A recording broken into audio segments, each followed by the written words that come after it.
ಬಿರಿಯಾನಿ ಮಾಡಬೇಕು ಅಂತ ಅನ್ಕೊಂಡಿದೀವಿ. Simple biryani, chicken biryani. Yummy yummy. Oil ಹಾಕೋಣ. ಇವಾಗ ಸ್ಪೈಸಸ್ ಹಾಕೋಣ.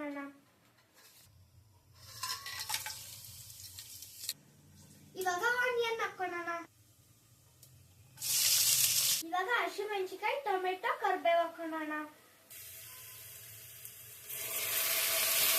ಈಗ 1 kg ಚಿಕನ್ ತಗೊಂಡಿದ್ದೀನಿ, ಚಿಕನ್ ಹಾಕೋಣ.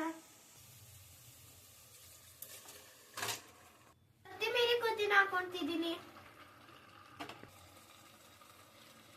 ಮರ್ತೋಗಿದ್ದೆ, ಅದಕ್ಕೆ ಇವಾಗ ಹಾಕೊಂತಿದ್ದೀನಿ. ಇವಾಗ ಕರ್ಡ್ ಹಾಕೊಂತಿದ್ದೀನಿ.